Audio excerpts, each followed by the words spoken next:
안녕하세요. 반갑습니다. 기독교의 심장 마커스 보그 두 번째 신앙과 성서에 대해서 한번 같이 다루어 보도록 하겠습니다. 기독교 전통 세로 보기라고 하는 챕터에서 맨 먼저 신앙 그리고 성서를 다룰 텐데요. 먼저는 우리 신앙을 먼저 들어가 보도록 하겠습니다. 기독교 전통 세로 보기 신앙이라고 하는 것은 지난번에 우리가 받아들인 복음, 심장의 길이라고 신앙을 소개하였고요. 그 다음 성서는 복음의 근원, 심장의 맥이라고 이야기하였어요. 그래서 다음 주에는 이제 기독교 전통 세로 보기 2를 나가면서 오늘 신앙과 성서에 대해서 다루었다라는 다음 주에는 하나님과 예수 그리스도에 대해서 다루어 보도록 하겠습니다. 하나님이라고 하는 것은 지난번에 우리 심장의 근원이라고 했죠. 심장을 만드신 실제라고도 할 수 있고요. 그 다음 예수 그리스도는 하나님의 계시이죠. 그리고 하나님의 마음을 표현한 어떻게 보면은 하나님의 직접적인 계시라고도 볼 수 있겠죠. 자, 먼저 우리 책을 기반으로 해서 한번 들어가 보도록 할 텐데요. 먼저 예화가 등장합니다. 그래서 저자가 비행기를 타고 가던 중에 옆에 탄 한 여인과의 대화가 소개되어 있는데요. 거기서 이런 말을 했다고 하죠. 한 여인이 저는 기독교에 대해 관심을 갖고 있다기보다는 불교와 수피교, 여기서 말하는 수피교는 이슬람의 신비주의에 해당하는 한 종교적인 사상을 뜻합니다. 에 대해 훨씬 더 많은 관심을 가지고 있습니다. 라고 이야기하였다고 해요. 왜냐고 묻자 불교와 수피교는 삶의 방식에 관한 것인 반면에 기독교는 온통 믿는 것에 관한 것이기 때문입니다. 라고 답변했다고 해요. 저는 영적인 좁은 길을 알고 있고요. 그 길을 따르는 것이 훨씬 중요하지 믿음의 조항들이란 그것만큼 중요하다고는 생각하지 않습니다. 라고 이야기하면서 기존의 기독교라고 하는 신앙 자체가 믿음의 조항들이라고 표현하고 있어요. 그래서 그것만큼 이 영적인 좁은 길이 가치가 있다라고 하는 것인데 그것이 사실 중요한 것이지 믿음의 조항들이 그것에 대체될 만큼의 더 큰 중요성을 띠는 소위 말해서 지금의 기독교의 모습을 조금 비판적으로 이야기하였다고 볼 수 있어요. 자, 여기에 대한 마커스 보그 저자의 입장은요. 그 여인의 말에 전적으로 동의하지는 않으나 그 말뜻은 이해할 수 있었다라는 것이에요. 기독교는 삶의 방식이며 오솔길로서 기독교가 처음 시작할 때부터 그랬다라고 하면서 길이라고 하는 메타포를 사용합니다. 예수의 가르침의 중심에도 길 또는 좁은 길이라고 하는 메타포가 자리 잡고 있었고요. 초기 기독교 운동에 대하여서 제일 처음 붙여진 이름이 The Way, 길이라는 메타포를 사용했습니다. 자, 여인은요, 서양 기독교를 좁은 차원에서 접근하고 있었던 것이라고 볼 수 있어요. 서양 기독교 전통이나 성서가 정립해 놓은 교리나 소위 말해 도그마가 참되다고 여기는 것이 신앙이라고 여겼기 때문이죠. 즉 신앙을 믿음의 조항들로 이해하는 뿌리 깊은 인식이 있었기 때문에 이런 이야기를 하였겠죠. 한마디로 말해서 믿음의 어찌 보면 엄격함이에요.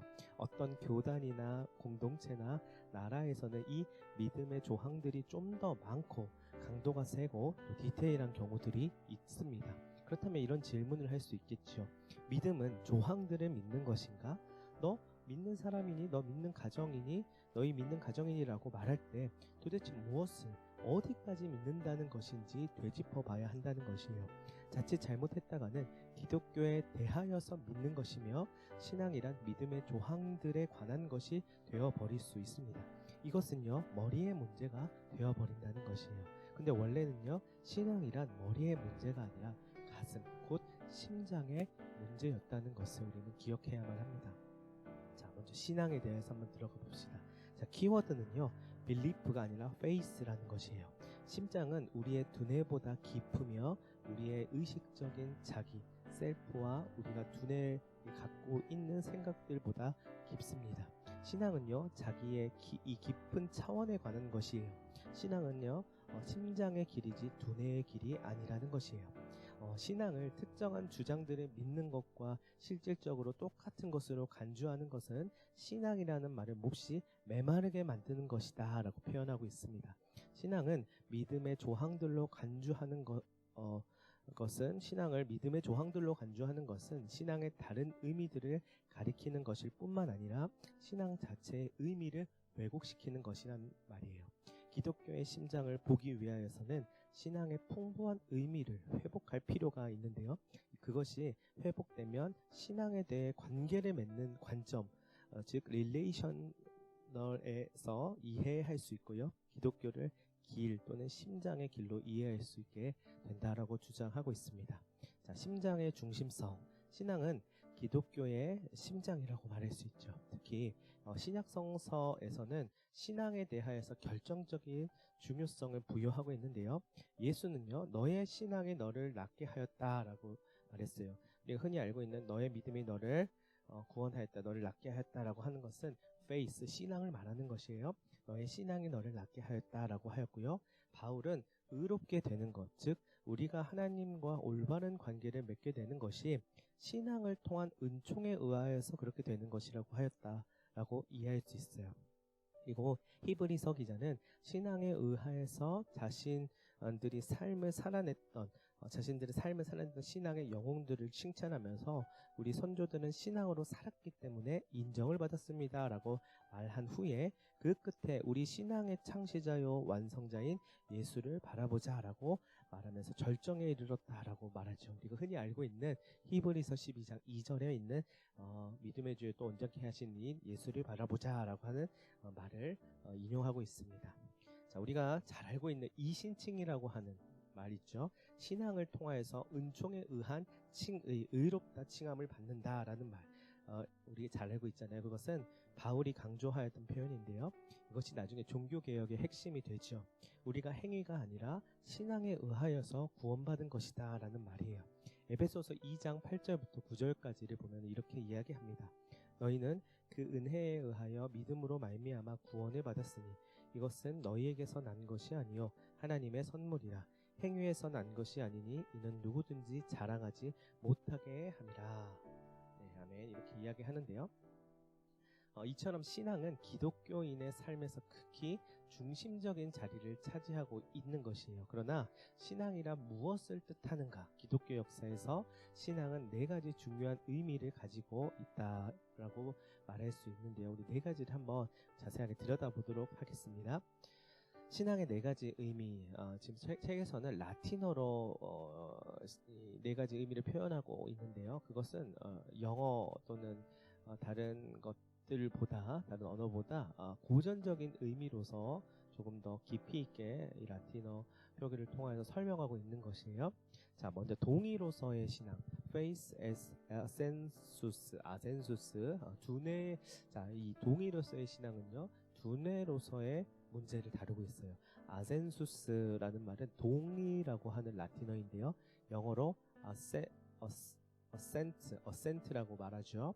곧 어떤 명제에 대해 지적으로 동의하는 것으로서 어떤 주장이나 선언이 참되다고 믿는 것이래요. 자, 때때로 신앙에 대한 명제적 이해라고 불리는 이런 신앙 이해는요, 오늘날 교회 안팎에서 신앙에 대한 가장 일반적인 이해라고 말할 수 있겠죠. 비교적 이것은 근데 최근 개념이라고 말할 수 있어요. 종교개혁 이후의 정통이라고 하는 것을 논하면서 이것이 화두가 올랐었고요. 그 다음에 17세기 이후에 과학과 계몽주의 그 소용돌이 안에서 이런 것들이 주목받게 되었다는 것인데요. 한마디로 말해서 우리가 잘 알고 있는 이해를 추구하는 신앙 아시죠? 이해를 추구하는 신앙, 우리 다니엘 밀리오리의 기독교 조직신학 개론에서도 이러한 부분을 소개해주고 있죠.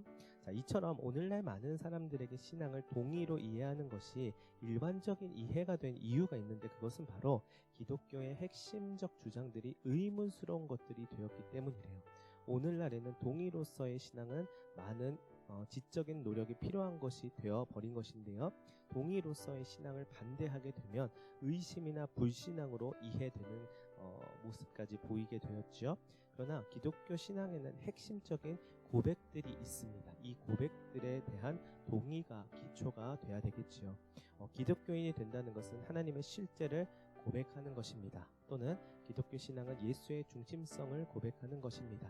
또는 기독교 신앙은 성서의 중심성을 고백하는 것입니다. 라고 하는 고백에 대한 동의가 기초가 돼야 된다는 것이요.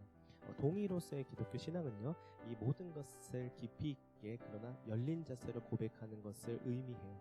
깊이 있게라는 말은요, 신앙이 우리의 충성과 신뢰 그리고 우리 자신의 가장 깊은 차원에 보는 방식과 관련된다는 말입니다. 그리고 열린 자세라는 말은 우리가 지나친 정확성과 확신으로 치닫는 경향을 피할 필요가 있다라는 말이에요. 지나치게 많이 열려고 하고 지나치게 정확하게 알려고 하는 욕망을 지적하고 있는 것입니다. 하나님에 대해 그토록 정확하게 확신을 가지고 말할 수 있는가? 이것은 신학의 허점이 바로 여기에 있다라는 것이에요. 성령이 아버지로부터, 아버지와 아들로부터 나왔다라고 주장하였던 갈등이 있었죠. 무엇인지에 대한 갈등으로 인해서 서방교회와 동방교회가 나눠지는 일이 벌어졌다라고 하는 것을 여러분들 잘 알고 계실 것입니다. 자, 동의로서의 기독교 신앙에 대한 깊이 있는 이해, 그러나 겸손한 이해는 성소와 예수 안에서 알려진 하나님의 중심성을 고백하는 것과 관련된 것이요. 이것을 보는 방식으로서의 신앙과 매우 가까운 것이라고 말할 수 있죠. 그것은 실제를 보는 하나의 방식입니다. 이상적으로는 이런 신앙은 우리가 자유롭게 동의하는 것, 즉 우리가 그 설득력이 있으며 피할 수 없는 비전에 의하여서 우리의 마음이 사로잡혔기 때문에 우리의 내면으로부터 자연스럽게 우러나와 동의하는 것이지, 너는 구원을 받기 위해서는 X, Y, Z를 믿어야 한다라는 식의 요구에 부응하기 위해서 억지로 동의하는 것이 아니란 말이에요. 자, 동의를 이런 식으로 이해할 경우에는 신앙이 행위가 되기 마련입니다. 자, 우리의 정신이 거부하는 것에 대해서 쉽게 우리는 가슴으로 헌신할 수 없다라고 하는 것이죠. 자, 두 번째로 신뢰로서의 신앙입니다. 이것은 심장의 문제를 다루고 있죠. 자, 피두시아의 라틴어죠. 가까운 영어는 사실은 없습니다. 다만 가장 가까운 영어는 fiduciary, 신용에 의한이라는 뜻인데요. 이것보다 오히려 신뢰, trust로 번역하는 것이 조금 더 정확할 것이에요. 자, 하나님을 철저하게 신뢰하는 것이라는 뜻이에요. 신뢰로서의 신앙, 이것은요, 깊은 바다에서 물에 떠가는 것과 같습니다. 자, 키에르케고르의 말을 인용하면은요, 신앙이란 그 깊이가 100km가 넘는 바다 위에 떠가는 것과 같다라고 말할 수 있어요. 만일 당신이 몸부림친다면, 만일 당신이 긴장해서 엎치락 뒤치락 한다면 결국에는 밑으로 가라앉고 말 것이다. 그러나 당신이 긴장을 풀고 신뢰한다면 떠가게 될 것이다 라는 말인데요. 마치 베드로가 예수님의 부름에 갈릴리 바다를 위를 걸어가는 장면을 떠올릴 수 있겠죠. 자, 우리가 흔하게 떠올릴 수 있는 또 이미지는 수영하는 장면 한번 떠올리면서, 처음 아이를 수영장에서 수영을 시킬 때에, 배울 때에 이런 말을 하죠. 긴장을 풀면 돼. 긴장을 풀고 힘을 빼면 뜨게 돼 있단다라고 말을 하는데요. 이것은 마치 신앙을 이야기하는 것과 같습니다. 신뢰로서의 신앙은 하나님의 부력을 신뢰하는 것이다 라고 말하고 있어요. 신앙은 우리가 살고 행동하는 존재의 바다를 신뢰하는 것입니다. 자, 그리고 다음에 성서적 은유에 대해서 한번 우리가 살펴볼 텐데요. 하나님을 바위와 요새로서 신뢰하는 것, 성서에서 나와 있는 대표적인 은유죠. 요점은 같은 거예요. 즉 하나님은 우리가 의지하는 분, 우리를 지원하고 우리의 근거와 기초가 되시며 우리의 안전한 곳으로서 신뢰하는 것, 그것이 신앙이라는 말입니다. 이 신뢰의 반대말은 걱정과 염려와 두려움이에요. 예수님께서 말씀하셨듯이 공중에 나는 새를 보라라고 하는 것은 걱정과 염려와 두려움을 벗어나라는 말이지요. 자, 그 다음 세 번째로 충실함으로써의 신앙입니다. 이것도 심장의 문제와 관련되어 있는 것인데요. 센수스와 비슷한 피델리타스라는 말인데요. 이 뜻은 fidelity라고 하는 영어의 단어와 같이 생각해 볼 수 있습니다. 즉 충실함이라는 말이죠. 이것은 우리가 잘 아는 용어로서 신실함으로서의 신앙이에요. 신앙은 우리가 하나님과의 관계에서 충실한 것이다라는 것이죠. 이것은 헌신적인 인간관계에서 충실함이 드러내는 것을 뜻하는 거예요. 신앙은 충성이자 전념이자 자기의 가장 깊은 차원에서 헌신하는 것이기 때문이지요. 즉 가슴의 헌신을 뜻하는 것입니다. 그러나 하나님에 관한 선언들, 성서에 나오는 선언들, 신조나 교리에 대한 충성을 뜻하는 것이 아니에요. 오히려 성서와 신조들과 교리들이 가리키는 것, 하나님에 대해 충성하는 것을 뜻하는 것입니다.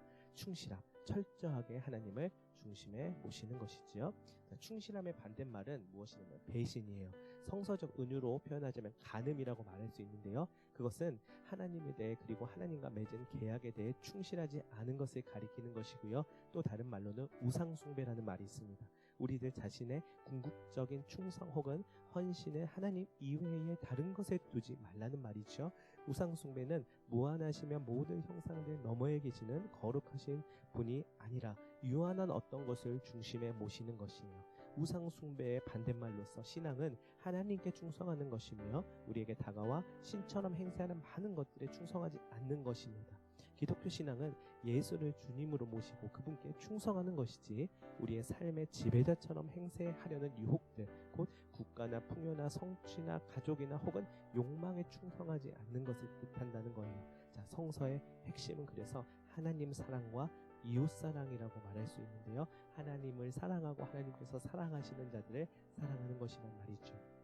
그다음 마지막으로 보는 방식으로서의 신앙, faith as 비지오라는 말입니다. 이것도 심장의 문제와 관련이 있죠. 비지오는 라틴어인데요. 영어로는 비전이라고 말할 수 있겠죠. 보는 방식으로서의 신앙, 삶의 현실 전체를 보는 방식으로서의 신앙인데요. 곧 인생의 궁극적인 무대를 보는 방식으로서의 신앙으로 살아갈 수 있어요. 이것을 가지고 살 수 있어요. 라이놀드 니버, 리처드 니버는 우리가 인생의 궁극적인 무대 전체를 어떻게 보는가 하는 것이 결정적으로 중요하다라고 말하고 있는데요. 그 이유는 우리가 그 전체를 보는 방식이 우리가 삶에 대해 응답하는 방식에 영향을 끼치기 때문이라고 하죠. 자, 응답하는, responding 하는 자기를 말하고 있어요. 우리는 세 가지의 흔히 방식을 가지고 대부분 살아갑니다. 첫 번째는 우리는 궁극적 무대를 적대적이며 위협적인 것으로 볼 수 있어요. 두 번째로 그것을 무관심한 것으로 파악할 수 있습니다. 세 번째로는 그것이 생명을 주며 우리를 양육하는 것으로 보는 방식이 있는데 첫 번째는 위협을 느끼게 되고 두 번째로는 세속에 대하여서 말하는 것이죠. 그리고 마지막 세 번째로는 은총이 넘치는 것으로 보는 방식이에요. 즉 안전체계를 통해 자기를 보호하려는 집착으로 볼 것인가 아니면 인생을 헌신하게 하는 무언가를 보도록 할 것인가 라는 문제지요. 자, 신앙은 궁극적으로 말해서 자유와 기쁨과 평화와 사랑의 삶으로 인도해 주어야 합니다. 자, 우리가 실제를 어떻게 보는가 그것이 관건이라는 것이에요. 이는 신뢰로서의 신앙과 밀접한 관계성이 있다는 말이에요. 하나님과 관계를 맺게 하는 전체를 보는 방식, 하나님과의 신뢰를 깊게 하는 방식이라는 말인데 곧 이것은 관계성을 뜻하고 있습니다. 자, 우리가 잘 알고 있는 마틴 루터는요. 그는 많은 지적인 동의를 하였지만 그것이 그를 공포에 사로잡히게 만들었다고 해요. 그가 모든 것을 믿는다는 바로 그 사실 때문에 그는 두려움과 염려에 사로잡혔었어요. 그가 변화를 경험하게 되는 것은 자신의 보는 방식을 변화시킨 철저한 은총을 경험했기 때문이에요. 이 철저한 은총의 체험이 그로 하여금 신앙은 하나님을 신뢰하는 것임을 깨닫게 했으며 그로 하여금 하나님에게 충실한 삶으로 이끌었다는 것이에요. 루터에게는 구원하는 신앙이 동의가 아니라 보는 방식, 신뢰 그리고 충실함이었다라는 것을 이야기하고 있습니다. 자, 신앙에 대한 이런 세 가지 의미는 우리로 하여금 새로운 방식으로 우리의 인생을 살고 죽음을 직면하게끔 해주지요. 이 생에서 하나님을 철저하게 우리의 삶의 중심에 모시는 삶은요, 우리가 우리의 인생과 세계를 이해하고 우리의 삶을 살아가는 방식을 변화시키는 깊은 신뢰로 인도해 줍니다. 그리고 우리가 죽을 때 죽음은 하나님의 부력을 신뢰하는 것이며 이제까지 우리의 삶을 이끌어 오신 분의 품속으로 우리가 죽어서 돌아가게 되는 그분을 신뢰하는 여정이라는 것이에요. 자, 믿는다는 말은 마지막으로 사랑한다는 뜻이라는 사실을 잊어서는 안 될 것이에요. 실제로 영어에서 믿는다와 사랑한다라는 말은 서로 연관이 되어 있는 말이지요. 우리가 믿는 것은 우리가 사랑한다는 말이에요. 신앙은 하나님을 사랑하는 것에 관한 것이란 말이죠. 자, 그래서 믿음은 명제에 대하여서 믿는다라고 우리는 정의할 수 없을 것이에요. 차라리 관계를 맺는 것이라고 불러야 되겠죠. 하나님 사랑과 이웃 사랑, 이것은 관계적인 용어이자 관계적인 의미를 담고 있습니다. 즉 하나님을 사랑하고 하나님께서 사랑하시는 것들을 사랑하는 삶을 사는 것이에요. 자, 여러분, 신앙이 바로 이러한 부분들을 우리에게 말해주고 있습니다. 우리는 어떠한 것을 믿고 있고 어떠한 것을 신앙하고 있는지를 살펴봐야 될 것이에요. 어떠한 믿음의 조항들을, 믿음에 관한 것들을 믿고 있는지, 소위 리프를 믿고 있는지, 그렇지 않으면 이것들이 가리키고 있는 하나님, 페이스를 통하여서 하나님과 더욱 가까워지는 관계성으로 나아가고 있는지를 살펴봐야 될 것입니다. 자, 여기까지 하도록 하겠습니다. 그 다음 성서로 넘어가도록 하겠습니다.